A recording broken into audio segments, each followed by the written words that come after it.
Okay, Stephanie, Karina, Carlin, Hilda, take it away. New alternatives.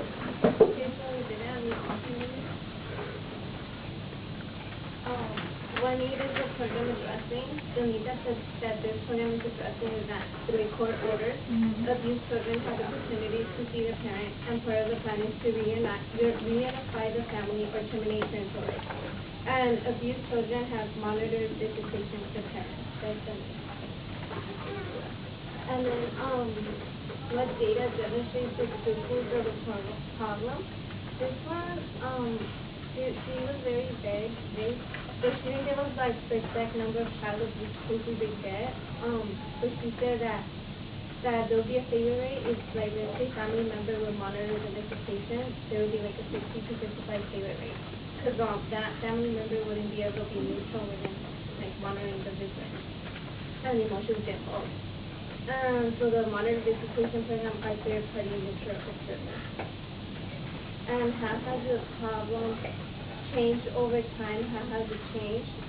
Well, child abuse is always going to exist, and there's like prevention for it, but the problem does change when the child is removed, like, by the social worker from the home where the child is being abused. And the program monitors the visits, and it has shown that many of them have a severity of mental illness. And drug addiction is also an issue for many of these parents. And how do you know this? Is that it's been functioning since 1999, and the cases in the beginning, the cases that they were referred, they typically monitor the visits between the parent and the child. And within 6 months to a year, the child was reunified with her or his parents. But now today's cases, the percentage is very low. The percentage of the children that do go back home within the year that the services are being provided is 40%, which is very low. Because many issues, because many parents are going through so many issues that need to be resolved before the correct action is focused on the child. And then what methods are used to identify or locate people in need of services is that the referrals, they come from Orange County Social Services, and all clients served at the program have a connection with social services as well, and they work together with the family, and they don't get referrals from the community.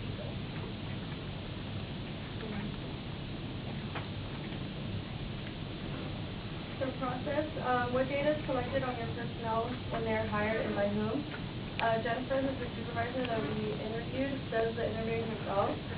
She stated that the application gives the name, address, phone number, social security, driver's license, things like that. It also asks for references, educational experience, and they ask for criminal records. An FBI fingerprinting is done, so any felony that they might have eliminates them right off the bat. They also have to have a clean DMV record, and like I said, their driver's license is needed. A TB test is also done, and a physical is required to make sure that they're in good health. 40 hours of training is done based on their specific population, so they get training on cultural competencies or how to drive with a child who has had serious disturbance in their life. What evidence do you have of staff skills and qualifications? They verify their bachelor's degree, and again, FBI fingerprint clearance has to be done.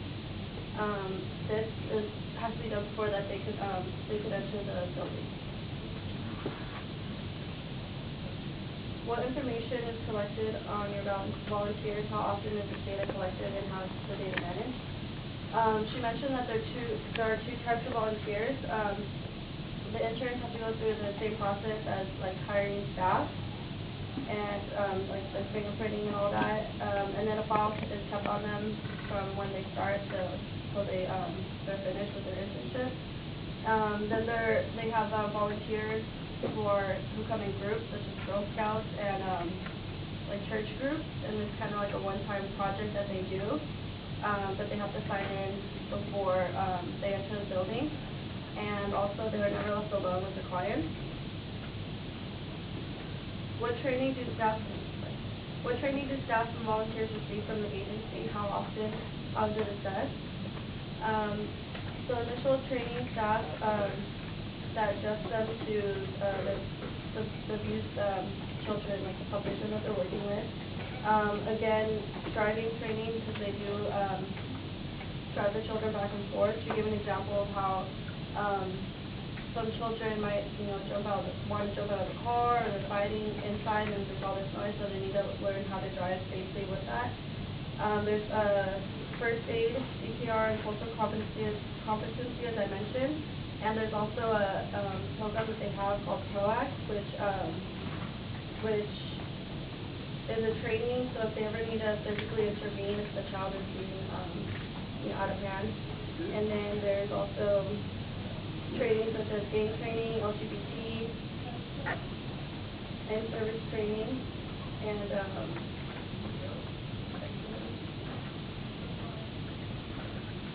so how do you monitor staff performance? They have a system where there's that 90-day probation when they are hired. By that time, they've gone through all the training that I've mentioned. So by this time, they're monitored by Jennifer to see if they're qualified for the job. Jennifer also meets with the 4 different programs once a week, and then once a month she meets with everyone as a group. And then she did mention that if right off the bat she feels that she doesn't trust them with her own children, she will hire them. How do you know that the appropriate clients are receiving the services? Well, they know this because they're sent to them. The specific client is sent to them by Orange County Social Services. But she did mention that there are times where the clients have been misplaced. They think that a parent needs these services, but really they need parenting classes.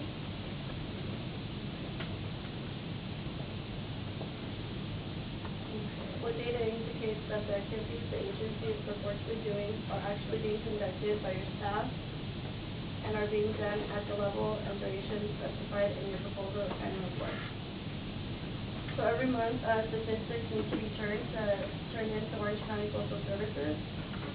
Stats such as how long the visits were on each family member, language, what cities they went to, and she turns this in every month. Then the county takes this information and once a year provides it to the conditions of shelters in Orange County, and that goes to the state, and the stats from there determine what services are still needed and which ones have been missed. Okay, outcomes. What client outcomes do you measure? How often? What instruments or methods do you use? What standard do you consider a success? The client's success is measured by their attendance. All the court really wants to know is if they showed up, were they on time, did they stay the whole visit, if they were in and out of the room, or if they were even interacting with the child. The court just wants to know their basic behavior and if they can have the power to have their kids back. What data do you use to evaluate your program's overall effectiveness? New Alternative sends out client satisfaction surveys to the social workers and to the families that have been referred in order to verify if the program has been effective. That way they can reassure themselves that the program is giving them what they need and that they're receiving feedback on what needs to improve. Do participants gain knowledge and understanding of their problems through the program, and how is this measured? At first, the parents see New Alternative as the core or as the cost that took them away from their kids. So they are very hesitant at first and they don't want to cooperate. They're very like verbally abusive sometimes, even to staff, just because they're angry. But as staff, they know that that's how the parents behaving. And once the parents see that New Alternative is the mediator between seeing their kids and where they're just for the positive so they can get their kids back, and we teach them and we guide them as to how to get their kids back, then they ease and then they see the staff as friends and they even interact with other families. Do participants change their behavior and beliefs through the program? How is this measured? She said that it's 50-50. Some parents are willing to change kids in order to get this respect. Some are not so flexible on changing, and they don't want to change their ways. All new offenders can really do by the end of the day is just call the social worker and report the behavior that went on during the visit. Besides that, it's out of their power whether they get their kids back or not. Okay, 5 minutes, guys.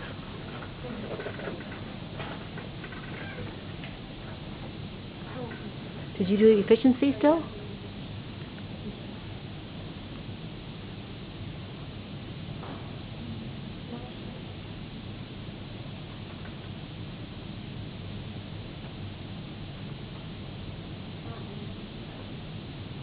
So you didn't do efficiency, I guess. Go back to strengths then.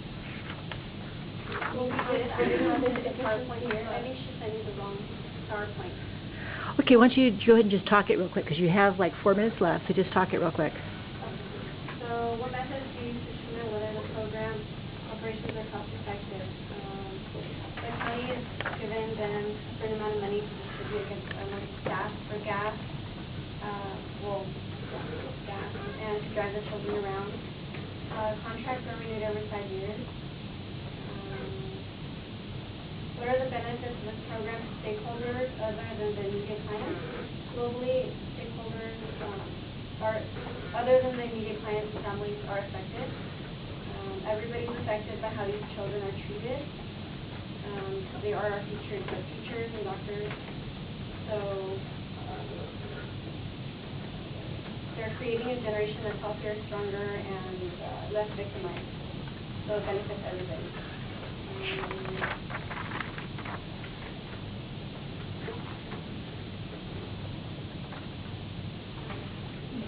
Okay, what services offered by this program are done by volunteers? How do you evaluate optimal use of volunteers? There's only volunteers in the Santa Ana location. They don't allow volunteers in the residential homes, simply because they try to guard the children's confidentiality. And how do they evaluate the overall cost efficiency of the program? The county sets the budget, and new alternatives have to pay out of pocket if they need any more money. Are any portions of your services underutilized? Before, supervised visitation and monitoring, they had family needs individually, but now they have them all in one room. So families can talk and share things that they have in common. What makes this location optimal for client access is located on Bristol and Civic Center, near bus routes, the courthouse, and Orangewood Children's Home. What methods do you use to determine the effectiveness of your specific program? Orange County Social Services audits the files twice a year. We go over the no-shows, the records, the data, the rates on the visits, and to see if they can make the records and documentation more clear. Okay, 1 minute. And more accurate. And one of the things is that in the meeting that they provided a safe environment for the child. The hiring process is very thorough, so let's make sure that their staff and volunteers are qualified. Like we said, that they refer them to any outside resources if they need additional help. With all the health requirements, the location, like we said, is very beneficial. And also new alternatives is easy for the children to meet with the parents. And donations are also given, a lot of donations are given to them. And the weaknesses is that no alternatives assist of having the children return back to health is around 40% low. But 40%, which is very low. The budget is controlled by Orange County Social Services, therefore any alternative needs to put forward an additional fund, and parents have sometimes bring this place in alternatives when they are in need of other programs instead of monitoring. Great, thank you.